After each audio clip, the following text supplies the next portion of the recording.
गांव में कॉलेज नहीं था, इस कारण पढ़ने के लिए मैं शहर आया था। यह किसी रिश्तेदार का एक कमरे का मकान था, बिना किराए का था। आसपास सब गरीब लोगों के घर थे और मैं अकेला था। सब काम मुझे खुद ही करने पड़ते थे, खाना बनाना, कपड़े धोना, घर की साफ सफाई करना। कुछ दिन बाद एक गरीब लड़की अपने छोटे भाई के साथ मेरे घर पर आई। आते ही सवाल किया, तुम मेरे भाई को ट्यूशन करा सकते हो क्या? मैंने कुछ देर सोचा, फिर कहा, नहीं। उसने कहा, क्यों? मैंने कहा, टाइम नहीं है, मेरी पढ़ाई डिस्टर्ब होगी। उसने कहा, बदले में मैं तुम्हारा खाना बना दूंगी। शायद उसे पता था कि मैं खाना खुद पकाता हूं। मैंने कोई जवाब नहीं दिया तो वह और लालच देकर बोली, बर्तन भी साफ कर दूंगी। अब मुझे भी लालच आ ही गया। मैंने कहा, कपड़े भी धो दो तो पढ़ा दूंगा। वो मान गई। इस तरह से उसका रोज घर में आना जाना होने लगा। वो काम करती रहती और मैं उसके भाई को पढ़ा रहा होता। ज्यादा बात नहीं होती। उसका भाई 8वीं कक्षा में था, खूब होशियार था, इस कारण ज्यादा माथापच्ची नहीं करनी पड़ती थी। कभी कभी वह घर की सफाई भी कर दिया करती थी। दिन गुजरने लगे। एक रोज शाम को वो मेरे घर आई तो उसके हाथ में एक बड़ी सी कुल्फी थी। मुझे दी तो मैंने पूछ लिया, कहां से लाई हो? उसने कहा, घर से। आज बरसात हो गई तो कुल्फियां नहीं बिकी। इतना कहकर वह उदास हो गई। मैंने फिर कहा, मगर तुम्हारे पापा तो समोसे कचौरी का ठेला लगाते हैं। उसने कहा, वो सर्दियों में समोसे कचौरी और गर्मियों में कुल्फी, और आज बरसात हो गई तो कुल्फी नहीं बिकी, मतलब ठंड के कारण लोग कुल्फी नहीं खाते।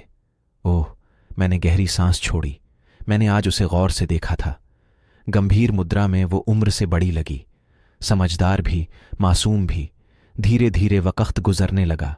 मैं कभी कभार उसके घर भी जाने लगा, विशेष तौर पर किसी त्योहार या उत्सव पर।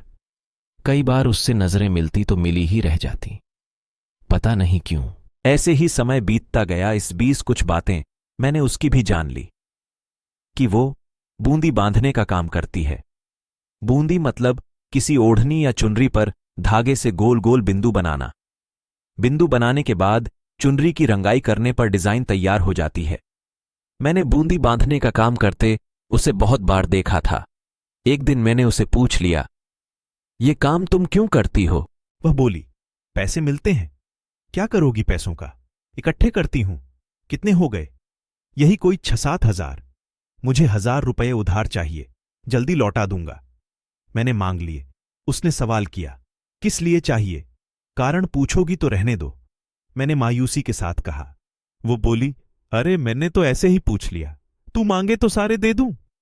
उसकी ये आवाज अलग सी जान पड़ी, मगर मैं उस वक्त कुछ समझ नहीं पाया। पैसे मिल रहे थे, उन्हीं में खोकर रह गया। एक दोस्त से उधार लिए थे। कमबख्त 2-3 बार मांग चुका था। एक रोज मेरी जेब में गुलाब की टूटी पंखुड़ियां निकली, मगर तब भी मैं यही सोचकर रह गया कि कॉलेज के किसी दोस्त ने चुपके से डाल दी होगी। उस समय इतनी समझ भी नहीं थी। एक दिन कॉलेज की मेरी एक दोस्त मेरे घर आई कुछ नोट्स लेने। मैंने दे दिए और वो मेरे घर के बाहर खड़ी थी और मेरी दोस्त को देखकर बाहर से ही तुरंत वापिस घर चली गई। और फिर दूसरे दिन दोपहर में ही आधम की। आते ही कहा, मैं कल से तुम्हारा कोई काम नहीं करूंगी। मैंने कहा, क्यों? काफी देर तो उसने जवाब नहीं दिया। फिर धोने के लिए मेरे बिखरे कपड़े समेटने लगी। मैंने कहा, कहीं जा रही है हो? उसने कहा, नहीं, बस काम नहीं करूंगी और मेरे भाई को भी मत पढ़ाना कल से। मैंने कहा, अरे तुम्हारे 1000 रुपये कल दे दूंगा, कल घर से पैसे आ रहे हैं। मुझे पैसे को लेकर शंका हुई थी, इस कारण पक्का आश्वासन दे दिया। उसने कहा, पैसे नहीं चाहिए मुझे। मैंने कहा, तो फिर? मैंने आंखें उसके चेहरे पर रखी और उसने एक बार मुंह से नजर मिलाई। लगा हजारों प्रश्न हैं उसकी आंखों में, मगर मेरी समझ से बाहर थे। उसने कोई जवाब नहीं दिया। मेरे कपड़े लेकर चली गई। अपने घर से ही घोकर लाया करती थी। दूसरे दिन वह नहीं आई, उसका भाई आया।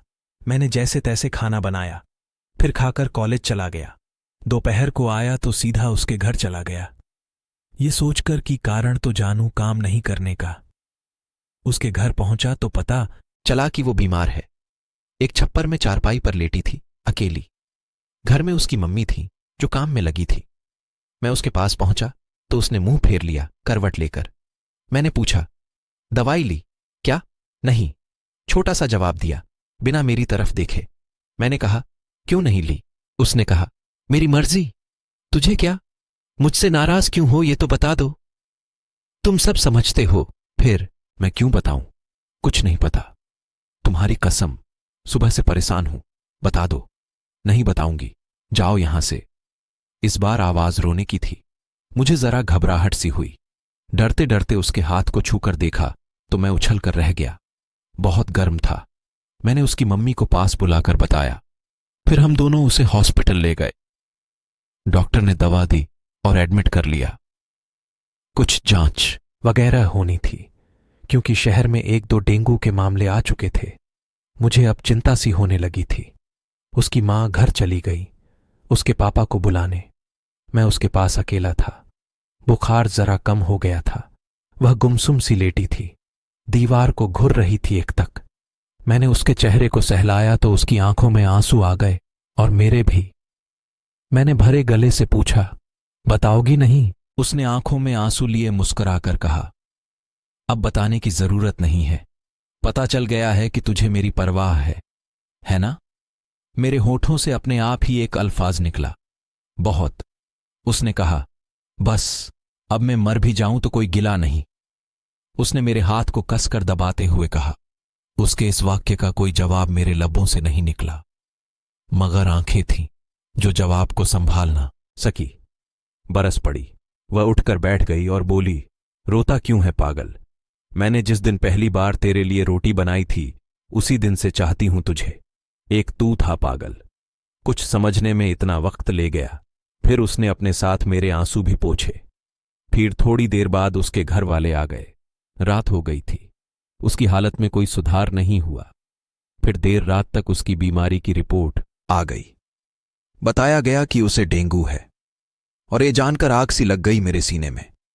खून की कमी हो गई थी उसे, पर खुदा का शुक्र है कि मेरा खून मैच हो गया था उसका भी। 2 बोतल खून दिया मैंने तो जरा शकून सा मिला दिल को। उस रात वह अचेत सी रही, बार बार अचेत अवस्था में उल्टियां कर देती थी। मैं 1 मिनट भी नहीं सोया उस रात। डॉक्टरों ने दूसरे दिन बताया कि रक्त में प्लेटलेट्स की संख्या तेजी से कम हो रही है। खून और देना होगा। डेंगू का वायरस खून का थक्का बनाने वाली प्लेटलेट्स पर हमला करता है। अगर प्लेटलेट्स खत्म तो पूरे शरीर के अंदरूनी अंगों से खून का रिसाव शुरू हो जाता है। फिर बचने का कोई चांस नहीं। मैंने अपना और खून देने का आग्रह किया, मगर रात को दिया था, इस कारण डॉक्टर ने मना कर दिया। फिर मैंने मेरे कॉलेज के 2-4 दोस्तों को बुलाया। साले 10 एक साथ आ गए। खून दिया, हिम्मत बंधाई, पैसों की जरूरत हो तो देने का आश्वासन दिया और चले गए। उस वक्त पता चला दोस्त होना भी कितना जरूरी है।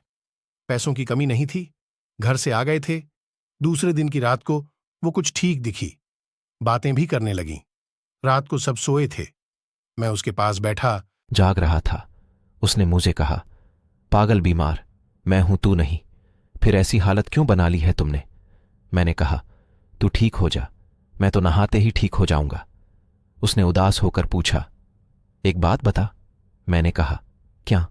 उसने कहा, मैंने एक दिन तुम्हारी जेब में गुलाब डाला था, तुझे मिला? मैंने कहा, सिर्फ पंखुड़ियां मिली थी।